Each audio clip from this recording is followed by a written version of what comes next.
ಪೆಹಲ್ಗಾಮ್ನಲ್ಲಿ ಉಗ್ರರಿಂದ ಮೃತಪಟ್ಟವರಿಗೆ ಶ್ರದ್ಧಾಂಜಲಿಯನ್ನು ಸಲ್ಲಿಸಿ ಒಂದು flex banner ಅನ್ನು ಹಾಕಿದ್ರು ಬೆಂಗಳೂರಿನಲ್ಲಿ. ಈ ಬ್ಯಾನರ್ ಹಾಕಿದವರ ಮೇಲೆ ಈಗ ಎಫ್ಐಆರ್ ದಾಖಲಾಗಿದೆ.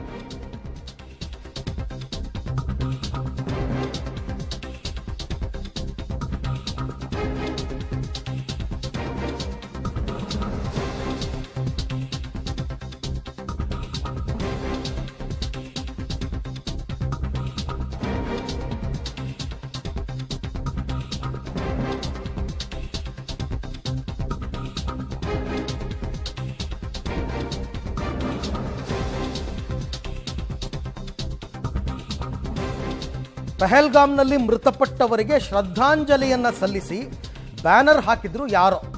ಈಗ ಆತನ ಮೇಲೆ ಎಫ್ಐಆರ್ ಆಗಿದೆ. ಯಾಕೆ? ಬಿಬಿಎಂಪಿಯಿಂದ ಅನುಮತಿಯನ್ನು ಪಡೆಯಲಿಲ್ಲ ಅಂತ ಎಫ್ಐಆರ್ ಹಾಕಿದ್ದಾರೆ. ಜಯನಗರ ಠಾಣಾ ವ್ಯಾಪ್ತಿಯ 2 ಕಡೆ ಶ್ರದ್ಧಾಂಜಲಿ ಬ್ಯಾನರನ್ನು ಹಾಕಿದ್ರಂತೆ. ಜಯನಗರ ಬಿಬಿಎಂಪಿ ಎಡಬ್ಲ್ಯೂ ನೀಡಿದ ದೂರಿನ ಅಡಿ ಈಗ ಎಫ್ಐಆರ್ ದಾಖಲಾಗಿದೆ. ಬ್ಯಾನರ್ ಹಾಕಿದ ಅಪರಿಚಿತ ವ್ಯಕ್ತಿಯ ಮೇಲೆ ಎಫ್ಐಆರ್ ಹಾಕಲಾಗಿದೆ ಅಂತಕ್ಕಂಥ ಮಾಹಿತಿ ಸದ್ಯಕ್ಕೆ ಲಭ್ಯವಾಗ್ತಾ ಇದೆ. ಇಷ್ಟಕ್ಕೂ ಯಾವುದೋ ರಾಜಕೀಯದ ಬ್ಯಾನರೋ ಅಥವಾ ಬರ್ತ್ಡೇ ವಿಶಸ್ ಬ್ಯಾನರೋ ಏನೋ ಹಾಕಿದ್ರೆ ಅದೊಂಥರ. ಶ್ರದ್ಧಾಂಜಲಿಯ ವಿಚಾರದಲ್ಲಿ ಸ್ವಲ್ಪ ಎಕ್ಸೆಂಪ್ಷನ್ ಕೊಡ್ಬೋದಾಗಿತ್ತು ಅಲ್ಲ. Rule is a rule.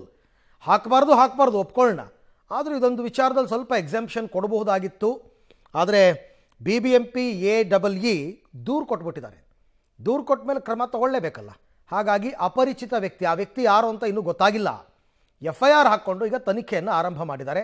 ಆತ ಯಾರು ಅಂತಕ್ಕಂಥದ್ದು ಪತ್ತೆಯಾದ ನಂತರ ಎಫ್ಐಆರ್ನಲ್ಲಿ ಆತನ ಹೆಸರನ್ನು ಸೇರಿಸಲಾಗುತ್ತೆ.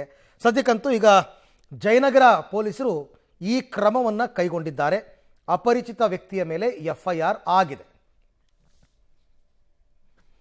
ಸೊ ಪಹಲ್ಗಾಮ್ನಲ್ಲಿ ಮೃತಪಟ್ಟವರಿಗಾಗಿ ಶ್ರದ್ಧಾಂಜಲಿಯನ್ನು, ಇದು ನಾನು ಬೇರೆ ಬೇರೆ ಊರುಗಳಿಗೆ ಹೋದಾಗಲೂ ಕೂಡ ಈ ರೀತಿ ಹಾಕಿರೋದನ್ನ ನೋಡಿದ್ದೀವಿ.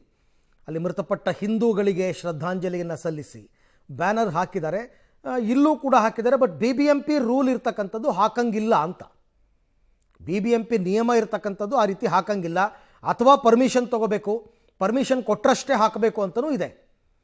ಆದರೆ ಇಲ್ಲಿ ಪರ್ಮಿಷನ್ ತಗೊಂಡಿಲ್ಲ ಅನ್ನೋ ಕಾರಣಕ್ಕೋಸ್ಕರ ಎಫ್ಐಆರ್ ಹಾಕಿದ್ದಾರೆ ಅಪರಿಚಿತ ವ್ಯಕ್ತಿಯ ಮೇಲೆ.